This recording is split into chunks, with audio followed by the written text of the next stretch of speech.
Bismillahirrahmanirrahim. Assalamualaikum warahmatullahi wabarakatuh. Kami dari kelompok 4 akan membahas tentang kepemimpinan pendidikan.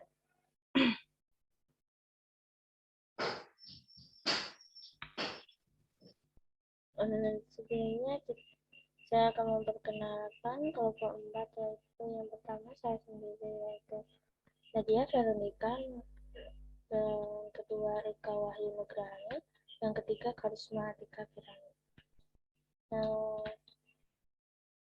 Pada bab 4 ini terdapat 8 subbab, yaitu yang pertama satu pengertian kepemimpinan, yang kedua kepemimpinan pendidikan, yang ketiga teori kepemimpinan, yang keempat tipe dan gaya kepemimpinan, yang kelima tugas dan fungsi kepemimpinan, yang keenam model-model kepemimpinan dalam pendidikan, yang ketujuh kepala sekolah atau madrasah sebagai pimpinan pendidikan, dan yang terakhir kepala sekolah atau madrasah sebagai pengambil keputusan. Sebab yang pertama yaitu tentang pengertian kepemimpinan. Apa sih itu kepemimpinan?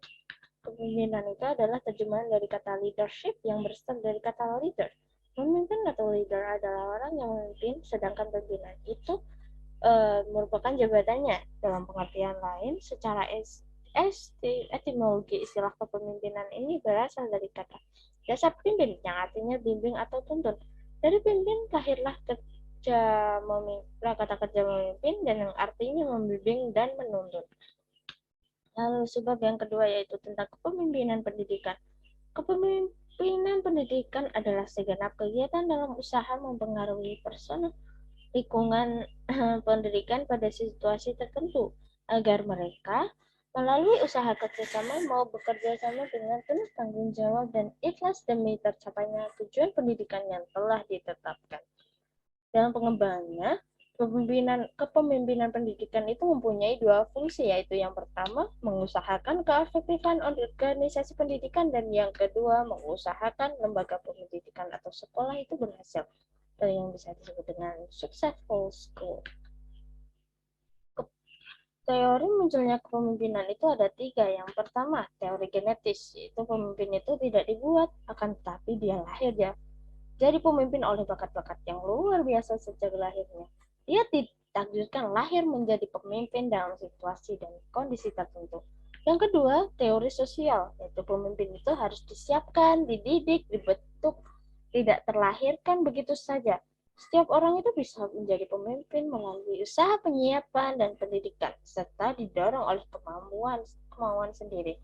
Dan yang ketiga adalah gabungan dari teori pertama dan kedua, yaitu teori ekologis atau sintesis. Seorang itu akan sukses menjadi pimpinan bila sejak lahirnya itu sudah memiliki bakat pemimpinan, dan bakat ini sempat dikembangkan melalui pengalaman-pengalaman dan usaha pendidikan, dan juga sesuai dengan tuntunan lingkungan ekologisnya. Lalu yang sebab ketiga adalah teori kepemimpinan. Teori kepemimpinan ini ada 9 teori. Yang pertama adalah teori autokratis dan pemimpin autokratis. Kepemimpinan dalam teori ini didasarkan atas perintah-perintah, paksaan, dan tindakan yang arbiters. Ia melakukan pengawasan yang ketat agar semua pekerjaan itu berlangsung secara efisien. Kepemimpinannya itu berorientasi pada struktur organisasi dan tugas-tugas. Yang kedua adalah teori psikologis. Teori ini menyatakan fungsi seorang pemimpin adalah memunculkan dan mengembangkan sistem motivasi terbaik untuk merangsang ketersediaan bekerja para pengikut dan anak buah. Dan yang ketiga adalah teori sosiologis. Kepemimpinan ini dianggap sebagai usaha-usaha untuk melancarkan antar relasi dalam organisasi, sebagai usaha untuk menyelesaikan setiap konflik organisatoris antara para pengikutnya. Lalu yang keempat adalah teori suportif. Menurut teori ini, para pengikut itu harus berusaha sekuat tenaga mungkin dan bekerja dengan penuh gairah, sedang pemimpin ini akan membimbing dengan sebaik-baiknya melalui polisi atau aturan-aturan tertentu. Yang kelima adalah teori laissez-faire. Kepemimpinan laissez-faire ini ditampilkan seorang tokoh ketua dewan yang sebenarnya tidak mampu mengurus dan dia menyerahkan tanggung jawab serta pekerjaan kepada bawahan atau semua anggotanya. Yang keenam adalah teori kepelakuan pribadi. Kepemimpinan jenis ini akan muncul berdasarkan kualitas pribadi atau pola kelakuan para pemimpinnya. Teori ini menyatakan bahwa seorang pemimpin itu selalu berkelakuan kurang lebih sama, yaitu tidak melakukan tindakan-tindakan yang identik sama dalam setiap situasi yang dihadapi. Lalu teori yang ketujuh adalah tentang teori sifat orang-orang kasar atau traits of great men. Cikal bakal seorang pemimpin ini dapat diprediksi dan dilihat melalui sifat, karakter, dan perilaku orang-orang besar yang terbukti sudah sukses dalam menjalankan kepemimpinannya. Yang kedelapan, teori situasi. Teori situasi ini berpandangan bahwa munculnya seorang pemimpin itu bersamaan dengan masa pergejolakan kritis itu seperti revolusi dan pemberontakan. Yang kesembilan terakhir adalah teori humanistik atau populistik. Fungsi kepemimpinan ini, menurut teori ini adalah merealisasikan kebebasan manusia dan memenuhi setiap kebutuhan insani yang dicapai melalui interaksi pemimpin dengan rakyatnya. Dan yang keempat adalah tipe dan gaya kepemimpinan.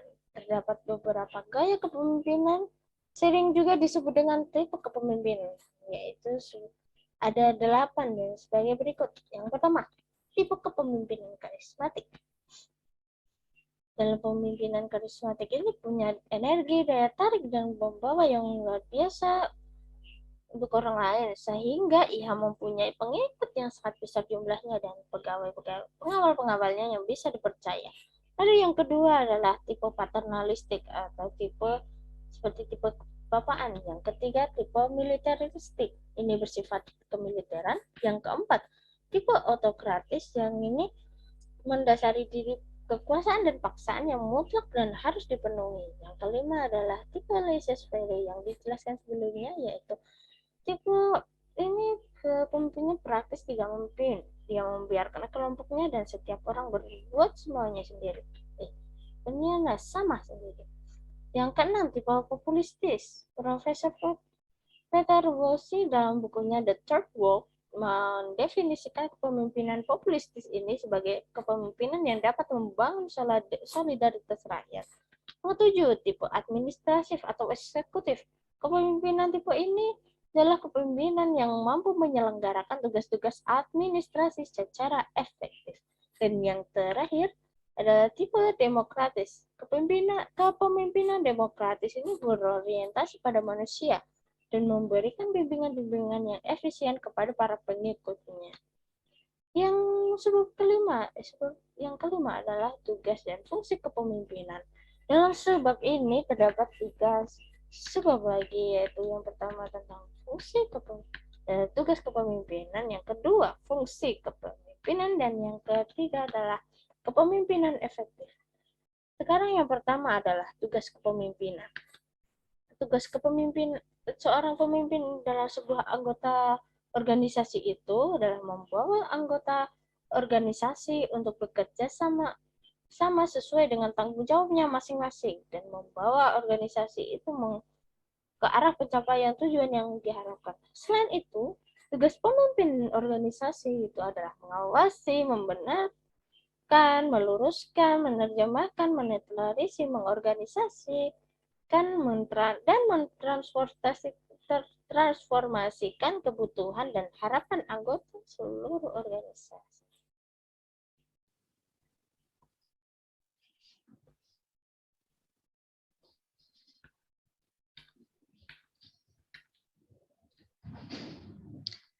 Yang kedua, yaitu fungsi kepemimpinan. Fungsi kepemimpinan dibagi menjadi fungsi instruksi, yaitu fungsi ini bersifat komunikasi satu arah. Kemudian fungsi konsultasi. Fungsi konsultasi adalah fungsi yang bersifat komunikasi dua arah. Konsultasi ini dimaksudkan untuk memperoleh masukan berupa umpan balik atau feedback untuk memperbaiki dan menyempurnakan keputusan-keputusan yang telah ditetapkan dan dilaksanakan.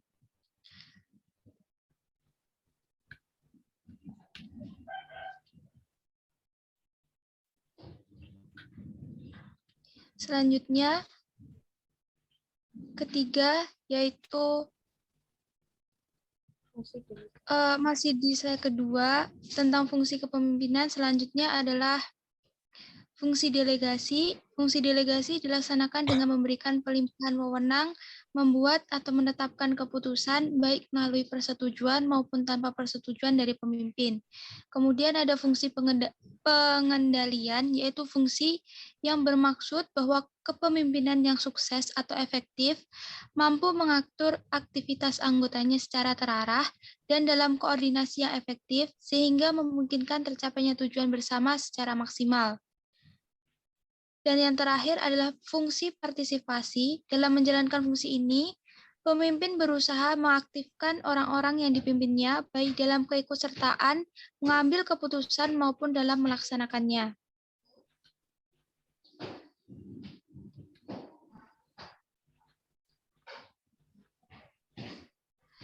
Yang ketiga yaitu kepemimpinan efektif.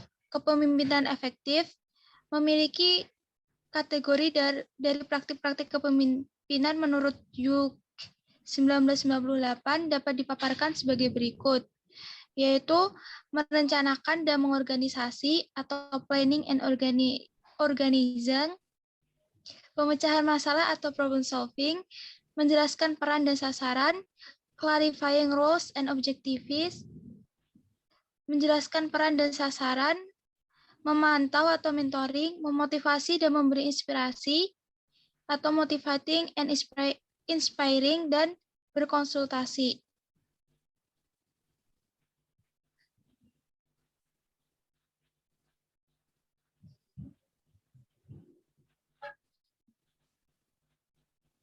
Kemudian selanjutnya H, yaitu mendelegasikan atau delegating, memberi dukungan, mengembangkan dan membimbing, mengelola konflik dan membangun tim, membangun jaringan kerja atau networking, pengakuan, dan memberi imbalan.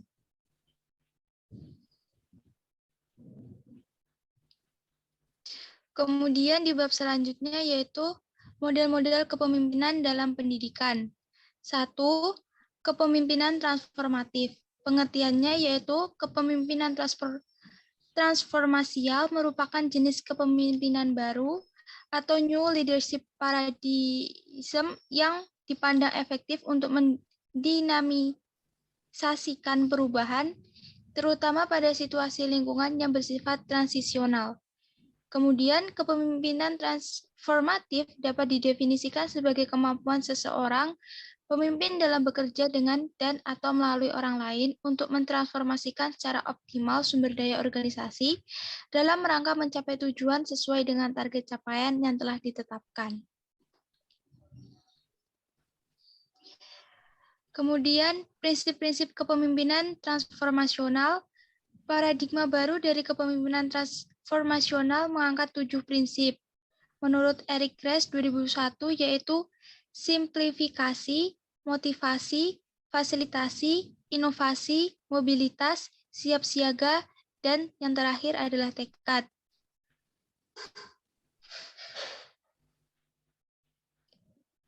Yang ketiga, kepemimpinan visioner atau visioner leadership.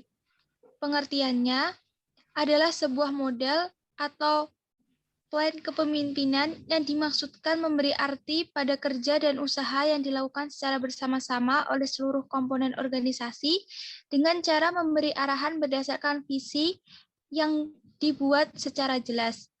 Konsep kunci kepemimpinan visioner adalah visi.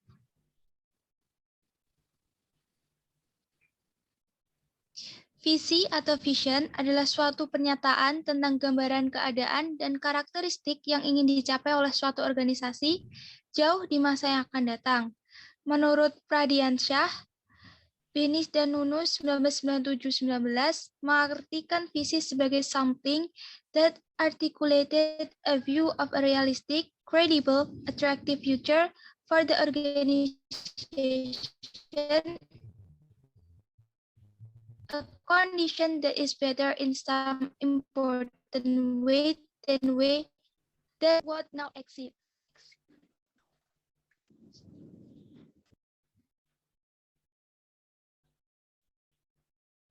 3. Bernanus 1992 menegaskan visi yang baik akan memberikan dampak terhadap organisasi karena the right vision attracts commitment and energize people. Kedua, the right vision creates meaning in work's life. Dan ketiga, the right vision establishes a standard of excellence. Yang terakhir keempat, the right vision brights the present and the future.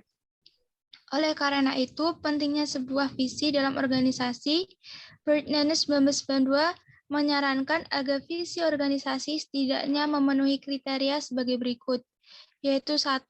Kepantasan, 2. Idealitis, 3. Terpercaya dan penuh arti, 4. Mendatangkan ilham, 5. Dapat dimengerti, 6. Unik, dan 7. Ambisius.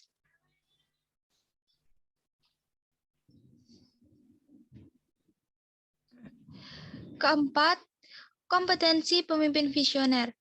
Pemimpin visioner setidaknya harus memiliki 4 kompetensi kunci sebagaimana dikemukakan oleh Bernanus 1992, yaitu 1. Seorang pemimpin visioner harus memiliki kemampuan untuk berkomunikasi secara efektif dengan manajer dan karyawan lainnya dalam berorganisasi. Kedua, seorang pemimpin visioner harus memahami lingkungan luar dan mampu berinteraksi secara tepat atas segala ancaman peluang. Yang ketiga, seorang pemimpin harus memegang peran penting dalam membentuk mengaruhi praktik organisasi, produk, prosedur, dan jasa. Yang keempat, seseorang pemimpin visioner harus memiliki mengembangkan ceruk untuk mengantisipasi masa depan.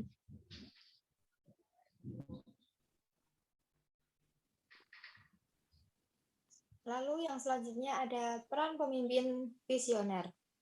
Sanus 2001 dan Komariah 2006 mengungkapkan bahwa kepemimpinan visioner bekerja dalam 4 pilar atau peran penting, yaitu pertama, peran penentu arah, yang kedua, agen perubahan, yang ketiga, juru bicara, yang keempat, pelatih. Dengan demikian, peran kepemimpinan visioner adalah untuk memberikan contoh atau cara kerja strategis dalam rangka mengimplementasikan visi organisasi.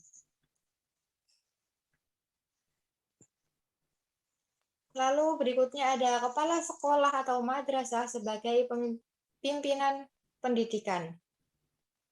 Kepala sekolah atau madrasah mempunyai 2 peran penting dalam melaksanakan proses pendidikan.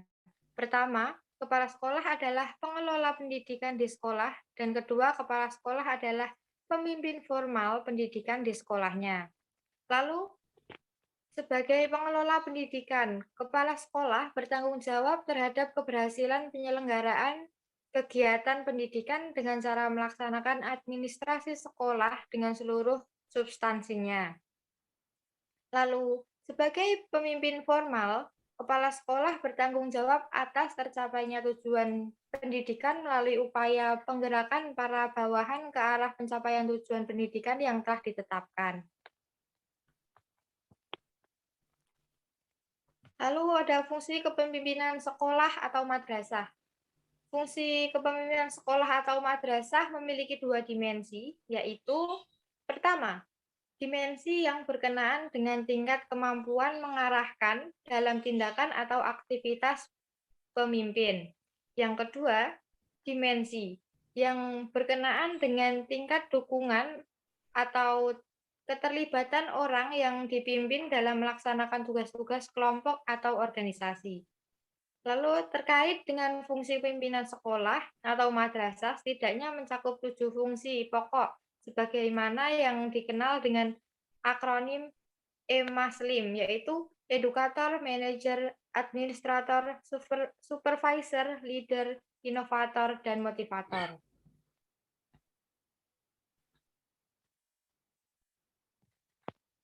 Lalu pengambilan keputusan merupakan sebuah proses pemilihan alternatif keputusan dalam rangka menyelesaikan masalah yang dihadapi.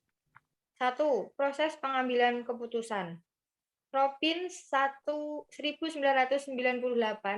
memberikan 6 langkah dalam proses pengambilan keputusan, yaitu menetapkan masalah, mengidentifikasi kriteria keputusan, mengalokasi bobot pada kriteria pengembangan alternatif, evaluasi alternatif, dan memilih alternatif terbaik. Lalu, Gito Sudarmo dan Sudita 1997 merangkum beberapa teori proses pengambilan keputusan dalam proses yang lebih terperinci, yaitu pertama, menentukan tujuan, kedua, mengidentifikasi persoalan, ketiga, mengembangkan beberapa alternatif solusi, yang keempat, mengevaluasi alternatif, yang kelima, memilih alternatif, yang keenam, melaksanakan keputusan, dan yang terakhir, evaluasi. 2. Faktor-faktor pengambilan keputusan. Siagian 1991 menyatakan bahwa ada dua aspek yang dapat mempengaruhi proses pengambilan keputusan, yaitu aspek internal yang terdiri dari pengetahuan dan aspek kepribadian, dan aspek eksternal yang terdiri dari kultur dan orang lain. 3. Gaya pengambilan keputusan. Gaya pengambilan keputusan adalah cara-cara unik yang dilakukan seseorang di dalam membuat keputusan-keputusan baik untuk dirinya, orang lain, maupun organisasi. Terdapat dua gaya pengambilan keputusan, yaitu yang pertama, gaya rasional. Gaya pengambilan keputusan rasional ini bercirikan adanya kepastian berdasarkan pada hal-hal yang rasional, SK, dan masuk akal. Kemampuan yang tinggi dalam perencanaan, kepercayaan diri yang tinggi, cenderung menyelesaikan tugas dengan kontrol tinggi. Yang kedua adalah gaya intuitif. Gaya ini lebih mengandalkan perasaan, kesadaran, emosional, fantasi, kadang-kadang bersifat impulsif, dan cepat mengambil keputusan. Lalu yang keempat adalah standar kepala sekolah atau madrasah. Yang pertama yaitu untuk dapat diangkat sebagai kepala madrasah, seorang wajib memenuhi standar kepala sekolah atau madrasah yang ditetapkan dalam Peraturan Menteri Pendidikan Nasional Nomor 13 Tahun 2007 tentang standar kepala sekolah atau madrasah. Yang kedua, standar kepala sekolah atau madrasah terdiri dari standar kualifikasi dan standar kompetensi. Lalu, standar kualifikasi terdiri atas kualifikasi umum dan kualifikasi khusus. Sedangkan standar kompetensi terdiri dari kompetensi kepribadian, kompetensi manajerial, kompetensi kewirausahaan, kompetensi supervisi, dan kompetensi sosial.